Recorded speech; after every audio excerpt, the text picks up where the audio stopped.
रहे हैं चिरावली ई पाठशाला। आपको पता ही है आज जून महीने का अंतिम दिन है।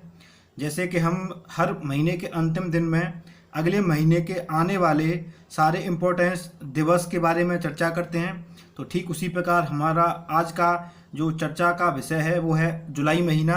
जैसा कि आप स्क्रीन पर देख पा रहे हैं। चलिए स्टार्ट करते हैं जुलाई महीने में पड़ने वाले महत्वपूर्ण दिवसों के बारे में। जुलाई महीने की पहली तारीख यानी कि 1 जुलाई को कई सारे इम्पोर्टेंट दिवस मनाए जाते हैं। उन इम्पोर्टेंट दिवसों में सबसे पहले चर्चा करते हैं हम वर्ल्ड योग डे के बारे में। जैसे कि अप्रैल महीने का पहली जो तारीख होती है 1 अप्रैल, जैसे कि मूर्ख दिवस के नाम से जानते हैं, ठीक उसी प्रकार 1 जुलाई को हम वर्ल्ड योग डे के नाम से जाना जाता है। तो इसको याद रखना, 1 अप्रैल को आपका विश्व मूर्ख दिवस है और 1 जुलाई को है आपका वर्ल्ड योग डे। और इस जुलाई महीने की पहली तारीख को ही मनाया जाता है नेशनल डॉक्टर्स डे यानी कि राष्ट्रीय चिकित्सक दिवस। ये क्यों मनाया जाता है? ये मनाया जाता है डॉक्टर विधान चंद्र राय की याद में। ये डॉक्टर विधान चंद्र राय कौन थे? ये थे वेस्ट बंगाल के थे और पश्चिम बंगाल के दूसरे मुख्यमंत्री होने का गौरव इनको प्राप्त है। और साथ ही साथ अगर आपसे यही पूछा जाता है कि बंगाल का मसीहा कौन है, तो बंगाल के मसीहा के नाम से भी ये डॉक्टर विधान चंद्र राय जी बहुत फेमस हैं। इनका जन्म भी हुआ था 1 जुलाई को और संयोगवश इनकी जो मृत्यु हुई थी उस दिन भी 1 ही जुलाई था। यानी इनका जन्म हुआ था 1 जुलाई 1882 को और इनकी मृत्यु हुई 1 जुलाई 1962 को। 1961 में इनको अपने डॉक्टरी के क्षेत्र में कार्य करने के लिए भारत रत्न भी दिया गया था। तो इन्हीं की जन्मदिन को कहें या कहें कि इनका जो जिस दिन इनका मृत्यु हुई उस दिन को याद करने के लिए दोनों ही दिन संयोगवश 1 जुलाई हैं। तो उसी 1 जुलाई 1991 से हम भारत में राष्ट्रीय चिकित्सक दिवस के रूप में मना रहे हैं। वेरी इंपॉर्टेंट है, जुलाई महीने का पहली तारीख सबसे इम्पोर्टेंट और 1 जुलाई को मनाया जाने वाला सबसे इम्पोर्टेंट जो डे है वो है राष्ट्रीय चिकित्सक डे। अभी हाल ही में आपको याद ही होगा 1 जुलाई 2017 को जब आधी रात को संसद के दोनों संयुक्त सत्र हुआ था, उसमें जीएसटी को पास किया गया था। तो वो जो दिन था, वो जो पास होने का तारीख थी वो थी 1 जुलाई 2017। तो उसी 1 जुलाई को याद करते हुए 1 जुलाई 2018 से हम जीएसटी डे भी मना रहे हैं। यानी कि जीएसटी डे भी कब मनाया जाता है आपका? 1 जुलाई को। और 1 जुलाई को एक और इम्पोर्टेंट दिवस है, वो है एसबीआई स्थापना दिवस। दोस्तों क्या हुआ था? 1 जुलाई 1955 को गवर्नमेंट ऑफ इंडिया ने इंपीरियल बैंक ऑफ इंडिया का नाम बदलकर रख दिया था एसबीआई। तो वो तारीख कौन सी थी? वो भी 1 जुलाई थी। इसलिए एसबीआई का जो स्थापना दिवस है वो भी कब मनाया जाता है? वो भी 1 जुलाई को मनाया जाता है। और अगर आपसे क्वेश्चन ये पूछ लिया जाता है कि एसबीआई का हेडक्वार्टर कहाँ है, ऑप्शन होगा दिल्ली, मुंबई, चेन्नई, कोलकाता, जो भी हो। उसमें ज़्यादातर लोग दिल्ली हेडक्वार्टर टिक कर देते हैं, लेकिन एसबीआई का जो हेडक्वार्टर है वो है दोस्तों मुंबई में। तो आपके 1 जुलाई को 4 दिवस हो गए। पहला हुआ आपका 1 जुलाई को वर्ल्ड योग डे, दूसरा हुआ आपका 1 तारीख को नेशनल डॉक्टर्स डे या राष्ट्रीय चिकित्सक दिवस, तीसरा है आपका 1 जुलाई को जीएसटी डे और चौथा है आपका एसबीआई स्थापना दिवस। तो ये तो थी आपकी 1 तारीख की बात। अब चलते हैं आगे 2 जुलाई की तरफ। जैसे कि 1 जुलाई को आपके 4 दिवस मनाए जाते हैं, वर्ल्ड योग day, national doctors day, GST day, SBI स्थापना दिवस। उसी प्रकार 2 जुलाई को भी 2 इंपॉर्टेंट दिवस मनाए जाते हैं। पहला है आपका वर्ल्ड स्पोर्ट्स जर्नलिस्ट डे और दूसरा है आपका वर्ल्ड यूएफओ डे। यूएफओ की फुल फॉर्म है अनआइडेंटिफाइड फ्लाइंग ऑब्जेक्ट। इसके बारे में आपको बताऊंगा, पहले इसके बारे में बता दूं तो 2 जुलाई को मनाया जाता है वर्ल्ड स्पोर्ट्स जर्नलिस्ट डे यानी कि विश्व खेल संपादक दिवस। इसकी घोषणा हुई थी 1924 में पेरिस ओलंपिक के दौरान।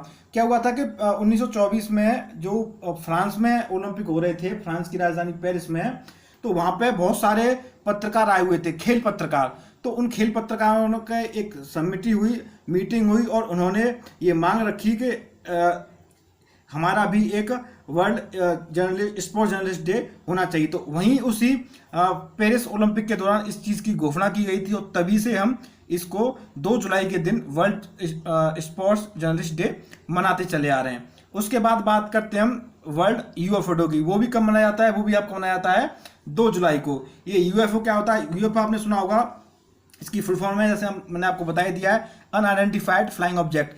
अनआइडेंटिफाइड का क्या मतलब है?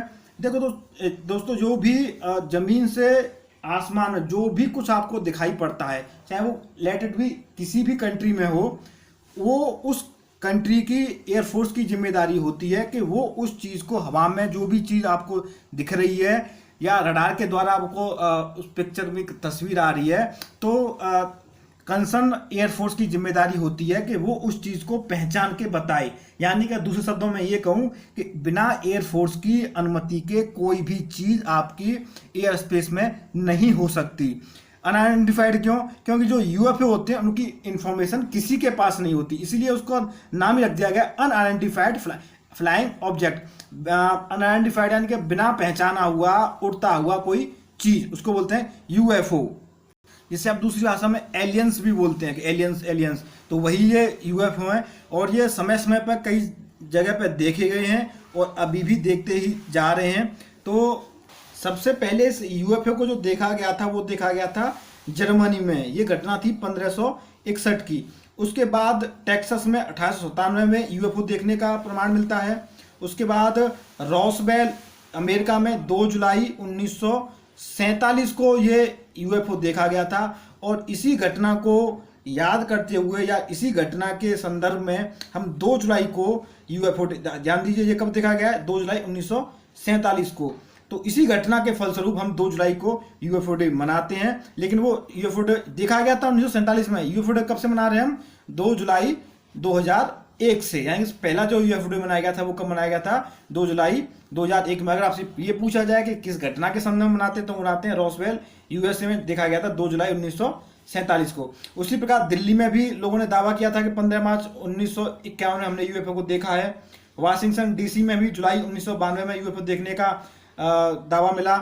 कोलकाता में 2008 में देखने का दावा मिला। और लद्दाख और चेन्नई में भी 2013 में लोगों ने बोला कि हमने कुछ अनआइडेंटिफाइड यानी कि यूएफओ को हमने देखा है। तो ये तो थी आपकी यूएफओ की कहानी।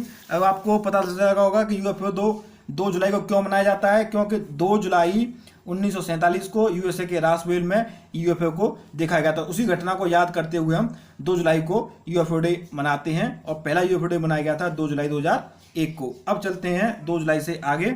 2 जुलाई के बाद है 4 जुलाई। और 4 जुलाई को मनाया जाता है अमेरिका का स्वतंत्रता दिवस। 4 जुलाई 1776 को जॉर्ज वाशिंगटन के नेतृत्व में अमेरिका ने ब्रिटेन द्वारा 13 बस्तियों को वापस ले लिया था। तो इसी दिन को उन्होंने अपना स्वतंत्रता दिवस मनाने की घोषणा की। और वो किसका नेतृत्व था? George Washington. और ये वही जॉर्ज वाशिंगटन है जो अमेरिका के पहले राष्ट्रपति बने थे। तो इस जो 4 जुलाई है वो आपका है अमेरिका का स्वतंत्रता दिवस। 4 जुलाई के बाद है 11 जुलाई। 11 जुलाई है विश्व जनसंख्या दिवस। ये आप सबने सुन रखा होगा। अगर आपको नहीं याद होता तो ये इस तरह से ट्रिक को भी आप अपना सकते हैं कि एक एक करके जनसंख्या बढ़ती जा रही है। तो एक एक यानी कि हो गया 11 और जनसंख्या से हो गया आपका जनसंख्या दिवस। तो 11 जुलाई को मनाया जाता है आपका विश्व जनसंख्या दिवस। और इसकी शुरुआत कब हुई थी? इसकी शुरुआत हुई है 11 जुलाई 1989 से। और जिस समय इसकी शुरुआत की थी उस समय विश्व की जनसंख्या थी 5 अरब हुई थी उस दिन। तो यानी कि 11 जुलाई 1989 को विश्व की जनसंख्या 5 अरब हुई थी। तो इस बढ़ती हुई जनसंख्या को लोगों के ध्यान में लाने के लिए कि विश्व की जनसंख्या बहुत तेज गति से बढ़ रही है, तो इसी को ध्यान में फोकस लाने के लिए कि लोगों का ध्यान जाए, तो उस ध्यान को लाने के लिए 11 जुलाई को हम विश्व जनसंख्या दिवस मनाते हैं।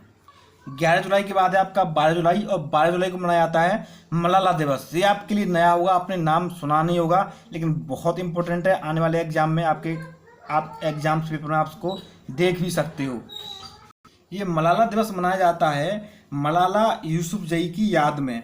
ये मलाला यूसुफजई कौन थी? मलाला यूसुफजई पाकिस्तान में जन्मी 14 साल की एक बच्ची थी, जिसे कि वहाँ के तालिबानियों ने लड़कियों की शिक्षा के लिए आवाज़ उठाने के कारण उसको गोली मार दी थी। और ये मलाला यूसुफजई चर्चा में कब आई थी? ये आई थी, इसने BBC यानी कि ब्रिटिश ब्रॉडकास्ट कॉरपोरेशन में उर्दू डायरी लिखने के कारण ये लोगों के चर्चा का विषय बना था। और उसमें ये पाकिस्तान की जो लड़की हैं उनके लिए शिक्षा के लिए बहुत तेज गति से आवाज़ उठाती थी, और ये बात वहाँ के तालिबानियों को पसंद नहीं है और उस बच्ची का इन्होंने कर दिया कत्ल गोली मार के। तो इससे पहले इस बच्ची को अंतर्राष्ट्रीय बाल शांति पुरस्कार भी मिल चुका था, और इसको 2014 में नोबेल पुरस्कार, जो कैलाश सत्यार्थी को भी शांति के लिए 2014 में नोबेल पुरस्कार मिला था। तो जो कैलाश सत्यार्थी को जो नोबेल पुरस्कार मिला था वो मलाला यूसुफजई के साथ संयुक्त रूप से मिला था शांति के लिए। तो इसी मलाला यूसुफजई को याद करते हुए 12 जुलाई को मनाते हैं हम मलाला दिवस, क्योंकि 12 जुलाई 1997 को मलाला यूसुफजई का जन्म हुआ था। 12 जुलाई के बाद है आपका 15 जुलाई, और 15 जुलाई को मनाया जाता है विश्व युवा कौशल दिवस, यानी कि वर्ल्ड यूथ स्किल डे, और इसको हम मना रहे हैं 15 जुलाई 2015 से। यानी कि विश्व में जो भी युवा हैं उनको स्किल्ड करने के लिए, उनको ये पैगाम देने के लिए, तो हमने 15 जुलाई 2015 से इस वर्ल्ड युवा कौशल दिवस यानी कि वर्ल्ड यूथ स्किल डे को मनाते चले आ रहे हैं। 15 जुलाई के बाद हम बात करते हैं 18 जुलाई की, और 18 जुलाई को मनाया जाता है अंतर्राष्ट्रीय नेल्सन मंडेला दिवस।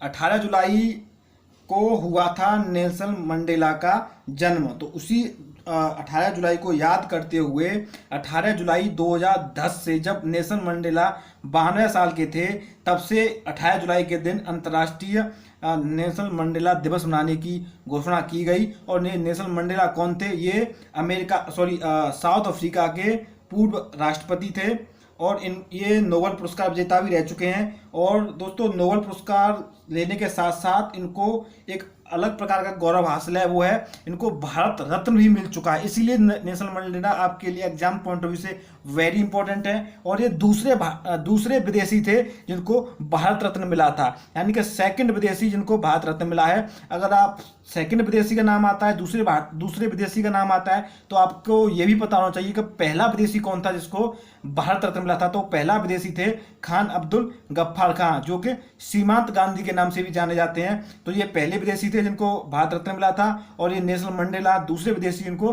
भारत रत्न मिला। अगर आपको याद होगा, आप क्रिकेट में थोड़ा सा इंटरेस्ट रखते हैं, तो आज आपको ये पता होना चाहिए कि साउथ अफ्रीका के साथ जो इंडिया की टेस्ट सीरीज होती है, उस टेस्ट सीरीज का नाम होता है गांधी मंडेला सीरीज, जो कि ज़्यादातर गांधी जयंती या नेल्सन मंडेला के जन्म के आसपास ही पिछली बार जो साउथ अफ्रीका इंडिया की सीरीज हुई थी वो 2 अक्टूबर से स्टार्ट हुई थी, उसका नाम था गांधी मंडेला सीरीज। तो ये मंडेला आपके एग्जाम पॉइंट ऑफ व्यू से वेरी इंपॉर्टेंट है। अगर आपके लिए नया नाम है तो आज से इसको पुराना नाम कर लीजिए, 1 बार 2 बार 3 बार देखिए, पढ़िए। ये साउथ अफ्रीका के राष्ट्रपति, नोबेल पुरस्कार विजेता, भारत रत्न विजेता, वेरी इंपॉर्टेंट आपके लिए। जैसे इंडिया में गांधी को माना जाता है, ठीक उसी प्रकार साउथ अफ्रीका में नेल्सन मंडेला को भी उसी प्रकार का दर्जा प्राप्त है।